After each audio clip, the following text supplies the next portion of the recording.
Hello students, welcome back to my YouTube channel. ನಾನು ನಿಮಗೆ ಇವತ್ತಿನ ವಿಡಿಯೋದಲ್ಲಿ ಸ್ಟ್ಯಾಂಡರ್ಡ್ ಡಿವಿಯೇಷನಲ್ಲಿ ಕಂಟಿನ್ಯೂಯಸ್ ಸೀರೀಸ್ನಲ್ಲಿ ಸೊಲ್ಯೂಷನ್ ಹೇಗೆ ಮಾಡಬೇಕು ಅಂತ ತಿಳಿಸ್ತಾ ಇದ್ದೀನಿ. ಕ್ವಶನ್ ಈ ಥರದಲ್ಲಿ ಕೊಟ್ಟಿದ್ದಾರೆ. ಎಕ್ಸ್ಪೆಂಡಿಚರ್ ಅಂತ ಹೇಳಿ ಕ್ಲಾಸ್ ಇಂಟರ್ವಲ್ ಕೊಟ್ಟಿದ್ದಾರೆ. ಯಾವಾಗ ಕ್ಲಾಸ್ ಇಂಟರ್ವಲ್ ಕೊಟ್ಟಿರ್ತಾರೋ ಅದು ಕಂಟಿನ್ಯೂಯಸ್ ಸೀರೀಸಿನ ಕ್ವಶನ್ ಅಂತ ನೀವು ಅರ್ಥ ಮಾಡ್ಕೊಳ್ಬೇಕು. 50 to 100, 100 to 150 ಈ ಥರದಲ್ಲಿ ಕೊಟ್ಟಿದ್ದಾರೆ. ನಂಬರ್ ಆಫ್ ಫ್ಯಾಮಿಲಿ ಕೊಟ್ಟಿದ್ದಾರೆ 20, 10, 35, 10. ಯಾವಾಗಲೂ ಫಸ್ಟ್ ಕೊಟ್ಟಿರೋದನ್ನು ಎಕ್ಸ್ ಅಂತ ಬರ್ಕೊಳ್ಬೇಕು, ನೆಕ್ಸ್ಟ್ ಕೊಟ್ಟಿರೋದನ್ನು ಎಫ್ ಫ್ರೀಕ್ವೆನ್ಸಿ ಅಂತ ಬರ್ಕೊಳ್ಬೇಕು. ಕ್ವಶನಲ್ಲಿ ಕ್ಲಾಸ್ ಇಂಟರ್ವಲ್ ಹಾಗೆ ಫ್ರೀಕ್ವೆನ್ಸಿಯನ್ನು ಕೊಟ್ಟಿದ್ದಾರೆ. ಉಳಿದಿರೋ ಅಷ್ಟು ವ್ಯಾಲ್ಯೂಸನ್ನು ನೀವೇ ಫೈಂಡ್ ಔಟ್ ಮಾಡ್ಕೊಳ್ಬೇಕು. ಫಸ್ಟ್ ನಾವೀಗ ಮಿಡ್ ಪಾಯಿಂಟನ್ನು ಫೈಂಡ್ ಔಟ್ ಮಾಡ್ಕೊಳ್ಬೇಕು. 50 ಮತ್ತು 100ರ ಮಧ್ಯದಲ್ಲಿ ಬರುವಂಥ ನಂಬರ್ ಯಾವುದು? ಈಗ ಡೈರೆಕ್ಟಾಗಿ ನೀವು 75 ಅಂತ ಹೇಳ್ಬೋದು.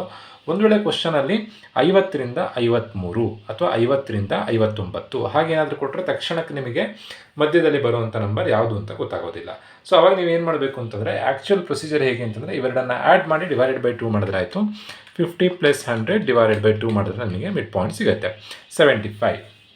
ಫಸ್ಟ್ ಒಂದು 2 ನಂಬರ್ ಮಾಡಿ ಮತ್ತೆ ಡೈರೆಕ್ಟಾಗಿ ಮಾಡ್ಬೋದು. ನೆಕ್ಸ್ಟ್ 100 + 150 ಡಿವೈಡೆಡ್ ಬೈ 2 ಅಲ್ಲಿಗೆ 125 ಬರುತ್ತೆ. ಈಗ ನೋಡಿ ನೆಕ್ಸ್ಟ್ ಡೈರೆಕ್ಟಾಗಿ ಮಾಡೋದು ಹೇಗೆ ಅಂತಂದರೆ, ಇವೆರಡರ ಡಿಫ್ರೆನ್ಸ್ ಎಷ್ಟಿದೆ? ಡಿಫ್ರೆನ್ಸ್ 50 ಇದೆ. 50 ಆ್ಯಡ್ ಮಾಡ್ತಾ ಹೋದರೆ ಮಿಡ್ ಪಾಯಿಂಟ್ ಸಿಗ್ತಾ ಹೋಗುತ್ತೆ. 125 + 50 175, 175 + 50 225, 225 + 50 275. ಸೊ ಈ ಥರದಲ್ಲಿ ಮಿಡ್ ಪಾಯಿಂಟನ್ನು ಫೈಂಡ್ ಔಟ್ ಮಾಡ್ಕೊಳ್ಬೇಕು. ದೆನ್ ಡಿ ಕ್ಯಾಲ್ಕುಲೇಷನ್ ಮಾಡೋದು ಹೇಗೆ ಅಂತಂದರೆ, ಒಂದು ಅಸ್ಯೂಮ್ ಮೀನನ್ನು ತೊಗೊಳ್ಬೇಕು. Very important. ನಾವು ಇಂಡಿವಿಜುವಲ್ ಸೀರೀಸ್ನಲ್ಲಿ ಎಕ್ಸಿಗೆ ಅಸ್ಯೂಮ್ ಮೀನ್ ತೊಗೊಳ್ತಿದ್ವಿ, ಕಂಟಿನ್ಯೂಯಸ್ ಸೀರೀಸ್ನಲ್ಲೂ ಎಕ್ಸಿಗೆ ಅಸ್ಯೂಮ್ ಮೀನ್, ಎಕ್ಸಲ್ಲಿ ನಾವು ಅಸ್ಯೂಮ್ ಮೀನನ್ನು ನೋಡ್ತಿದ್ವಿ. ಡಿಸ್ಕ್ರೀಟ್ ಸೀರೀಸಲ್ಲಿ. ಬಟ್ ಕಂಟಿನ್ಯೂಯಸ್ ಸೀರೀಸ್ನಲ್ಲಿ ನಾವೀಗ ಎಕ್ಸಲ್ಲಿ ಅಸ್ಯೂಮ್ ಮೀನ್ ನೋಡಲಿಕ್ಕೆ ಆಗೋದಿಲ್ಲ. ಯಾಕೆ ಅಂತಂದರೆ ಇಲ್ಲಿ ಎರಡೆರಡು ವ್ಯಾಲ್ಯೂ ಇದೆ. ಸೊ ನಾವೀಗ ಮಿಡ್ ಪಾಯಿಂಟಲ್ಲಿ ಅಸ್ಯೂಮ್ ಮೀನ್ ತೊಗೊಳ್ಬೇಕು. ಮಿಡ್ ಪಾಯಿಂಟಲ್ಲಿ ಲೀಸ್ಟ್ ಇರೋದು ಯಾವುದು? ಲೀಸ್ಟ್ ಇರೋದು 75. ಯಾವ್ದು ಬೇಕಾದರೂ ತೊಗೊಳ್ಬೋದು. ಲೀಸ್ಟ್ ಇರೋದನ್ನು ತೊಗೊಂಡ್ರೆ ಎಲ್ಲ ಪಾಸಿಟಿವ್ ವ್ಯಾಲ್ಯೂ ಬರುತ್ತೆ. ನಾನು ಹಾಗಾಗಿ ಲೀಸ್ಟ್ ಇರೋದನ್ನೇ ನಾನು ತಗೊಳ್ತಾ ಇದ್ದೀನಿ. ನೀವು ಎಕ್ಸಾಮ್ನಲ್ಲಿ ಲೀಸ್ಟ್ ಇರೋ ತೊಗೊಂಡ್ರೆ ಈಸಿಯಾಗಿ ನೀವು ಸೊಲ್ಯೂಷನ್ ಮಾಡ್ಬೋದು. ಯಾವುದೇ ಥರ ನೆಗೆಟಿವ್ ವ್ಯಾಲ್ಯೂಸ್ ಬರೋದಿಲ್ಲ. ಸೊ ಲೀಸ್ಟ್ ಇರೋದನ್ನು ನಾನಿಲ್ಲಿ ಅಸ್ಯೂಮ್ ಮೀನಾಗಿ ತಗೊಳ್ತಾ ಇದ್ದೀನಿ. ಡಿ ಫೈಂಡ್ ಔಟ್ ಮಾಡೋದು ಹೇಗೆ ಅಂತಂದರೆ, ಇಲ್ಲಿರುವಂಥ ಎಲ್ಲ ವ್ಯಾಲ್ಯೂಸಿಂದ, ಮಿಡ್ ಪಾಯಿಂಟಲ್ಲಿರುವಂಥ ಎಲ್ಲ ವ್ಯಾಲ್ಯೂಸಿಂದ 75 ಡಿಡಕ್ಟ್ ಮಾಡಿ ಬರೀಬೇಕು. First 75 - 75 0, 125 - 75 50, 175 - 75 100, then 225 - 75 150, next 275 - 75 200.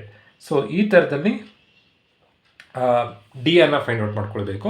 ಹೇಗೆ ಅಂತಂದರೆ, ಮಿಡ್ ಪಾಯಿಂಟಿಂದ ಅಸ್ಯೂಮ್ ಮೀನನ್ನು ಡಿಡಕ್ಟ್ ಮಾಡಿ ಬರೆಯುವಂಥದ್ದು.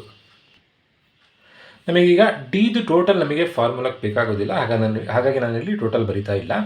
ಡಿ ಸ್ಕ್ವೇರ್ ಅಂದರೆ 0 × 0, 50 × 50, 5 5s 25, 2500 ಆಗುತ್ತೆ. 10 10s 100, 10,000 ಆಗುತ್ತೆ. ನೆಕ್ಸ್ಟ್ 15 15s 225, 22,500 ಆಗುತ್ತೆ. 2 2s 4, 40,000 ಆಗುತ್ತೆ. So D square find out ಮಾಡ್ಕೊಂಡಾಯಿತು. ಎಫ್ ಡಿ ಫೈಂಡ್ ಔಟ್ ಮಾಡೋದು ಹೇಗೆ ಅಂತಂದರೆ, ಎಫ್ ಮತ್ತು ಡಿ ಅನ್ನು ಮಲ್ಟಿಪ್ಲೈ ಮಾಡಿ ಬರೀಬೇಕು. 20 × 0 0, 10 × 50 500, then 30 × 100 3000, next 150 × 5 15 75 750, then 30 × 100 3000, 150 × 5 750, then 200 × 10 2000.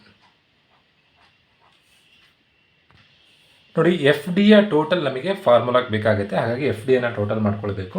Total ಮಾಡ್ಕೊಂಡಾಗ 6250 ಬರುತ್ತೆ. ಅದನ್ನು ನಾವು ಸಿಗ್ಮಾ ಎಫ್ ಡಿ ಅಂತ ಕರಿತೀವಿ. Sigma F D means sum of F D 6250 ಬಂದಿದೆ. ನೆಕ್ಸ್ಟ್ ಎಫ್ ಡಿ ಸ್ಕ್ವೇರ್ ಮಾಡೋದು ಹೇಗೆ? ಎಫ್ ಡಿಯನ್ನು ಸ್ಕ್ವೇರ್ ಮಾಡೋದಲ್ಲ, ಎಫ್ ಮತ್ತು ಡಿ ಸ್ಕ್ವೇರನ್ನು ಮಲ್ಟಿಪ್ಲೈ ಮಾಡಿ ಬರೀಬೇಕು. ಇಲ್ಲಿ ಎಫ್ ಇದೆ, ಇಲ್ಲಿ ಡಿ ಸ್ಕ್ವೇರ್ ಇದೆ. 20 × 0 ಆನ್ಸರ್ 0. Next 10 × 2500 answer 25,000. ನೆಕ್ಸ್ಟ್ 30 × 10,000, 30 × 10,000 ಅಂತಂದರೆ 3 lakh ಆಗುತ್ತೆ.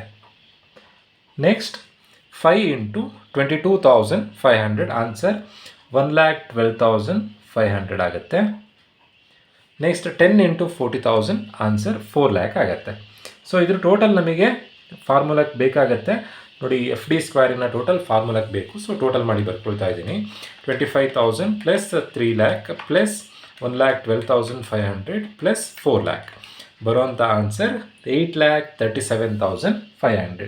Sigma F D square answer ಏನು ಬರುತ್ತೆ ಅಂತಂದರೆ 8,37,500. ಇನ್ನು ಫಾರ್ಮುಲಾ ಅಪ್ಲೈ ಮಾಡಿದ್ರೆ ಆಯಿತು. ಫಾರ್ಮುಲಾ ಏನು? Root of sigma F D square. Sigma F D square ಅಂತಂದರೆ 8,37,500 ಡಿವೈಡೆಡ್ ಬೈ ಎನ್ ಅಂತಂದರೆ ಫ್ರೀಕ್ವೆನ್ಸಿಗೆ ಟೋಟಲ್. ನಾನಿಲ್ಲಿ ಟೋಟಲ್ ಬರೆದಿಲ್ಲ.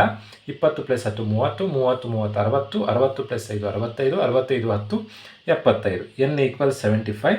So sigma F D square divided by N ಅಂತಂದರೆ 75 minus sigma F D. Sigma F D ಅಂತಂದರೆ 6250 divided by N ಅಂತಂದರೆ 75 whole square. Next ಸ್ಟೆಪ್ನಲ್ಲಿ root first divide ಮಾಡ್ಕೊಳ್ಳೋಣ. 8,37,500 divided by 75 ಬರುವಂಥ answer 11,166.66 ಬಂದಿದೆ. 0.5 ಅಥವಾ 0.5ಗಿಂತ ಜಾಸ್ತಿ ಬಂದರೆ ಒಂದು ನಂಬರನ್ನು ಆ್ಯಡ್ ಮಾಡಿ ಬರೀರಿ.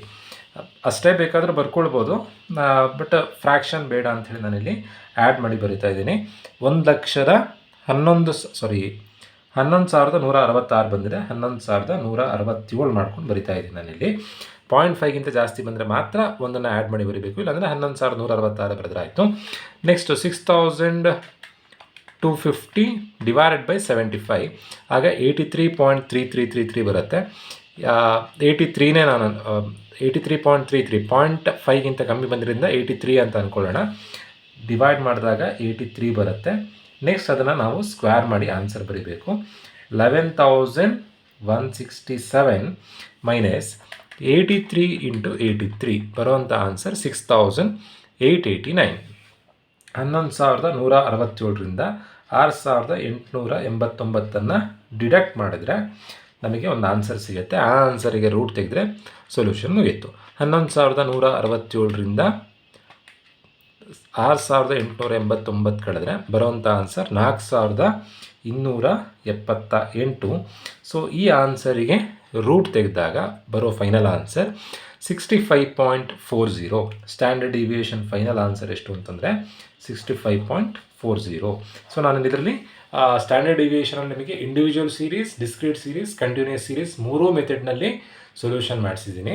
ಯಾಕೆ ಅಂತಂದರೆ ನಿಮಗೆ CV ಹಾಗೆ SKP ಅಟೆಂಡ್ ಮಾಡಬೇಕಾದ್ರೆ, ಅಂದರೆ ಕಾಲ್ ಪಿಯರ್ಸನ್ ಕೋಎಫಿಷಿಯಂಟ್ ಆಫ್ ಸ್ಕ್ಯೂನೆಸ್ ಮಾಡಬೇಕು ಅಂತಂದರೆ ನಿಮಗೆ ಸ್ಟ್ಯಾಂಡರ್ಡ್ ಡಿವಿಯೇಷನ್ ಗೊತ್ತಿರಲೇಬೇಕು. ಸೊ ಹಾಗಾಗಿ ನೀವು ಸ್ಟ್ಯಾಂಡರ್ಡ್ ಡಿವಿಯೇಷನ್ ಕಲ್ತ್ಕೊಂಡ್ರೆ ಮಾತ್ರ SKP ಮತ್ತು CV ಅಟೆಂಡ್ ಮಾಡಲಿಕ್ಕಾಗುತ್ತೆ. ಹಾಗಾಗಿ ಮೂರನ್ನೂ ಕಲ್ತ್ಕೊಳ್ಳಿ. Individual series, discrete series, continuous series ಮೂರನ್ನು ಕಲ್ತ್ಕೊಳ್ಳಿ.